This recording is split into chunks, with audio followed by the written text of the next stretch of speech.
বর্তমান সরকারের নির্দেশনায় সুন্দরবন অঞ্চলের সক্রিয় সকল বনদস্যু বাহিনী নির্মূলের লক্ষ্যে বাংলাদেশ কোস্ট গার্ডের নেতৃত্বে operation restore piece in Sundarban এবং অপারেশন ম্যানগ্রোভ শিল্ড নামে দুটি বিশেষ অভিযান পরিচালিত হচ্ছে।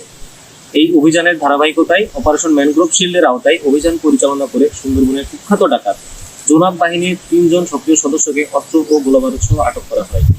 গোপন তথ্যের ভিত্তিতে জানা যায়, সুন্দরবনের কুখ্যাত ডাকাত জোনাব বাহিনীর সদস্যরা সাতক্ষীরার শ্যামনগর থানাধীন কালিমচি স্লুইস গেট সংলগ্ন এলাকায় অবস্থান করছে। প্রাপ্ত তথ্যের ভিত্তিতে গত 9 জুন 2026 মঙ্গলবার সন্ধ্যা 6টায় কোস্টগার্ড স্টেশন কৈখালী কর্তৃক উক্ত এলাকায় একটি বিশেষ অভিযান পরিচালনা করে সুন্দরবনের কুখ্যাত ডাকাত জোনাব বাহিনীর 3 জন সক্রিয় সদস্যকে আটক করা হয়।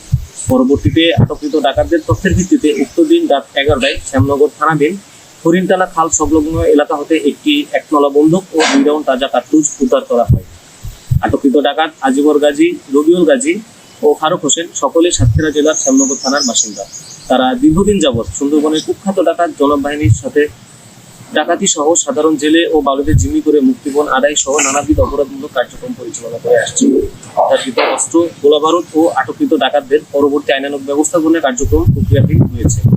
কোস্টগার্ডের চলমান এই সকল কার্যকর অভিযানের ফলে স্থানীয় কিছু স্বার্থান্বেষী মহল ও অসাধু চক্র বাহিনীর ভাবমূর্তি ক্ষুণ্ণ এবং বিভ্রান্তি অপরাধ দমন কার্যক্রমকে প্রশ্নবিদ্ধ করার উদ্দেশ্যে বিভিন্ন সময় বিভ্রান্তিমূলক ও ভিত্তিহীন তথ্য প্রচারের অপচেষ্টা চালিয়ে যাচ্ছে।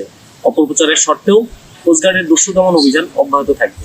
সুন্দরবনকে সম্পূর্ণরূপে দস্যুমুক্ত ও নিরাপদ রাখতে বাংলাদেশ কোস্টগার্ডের নিয়মিত অভিযান ও গোয়েন্দা তৎপরতা অব্যাহত থাকবে।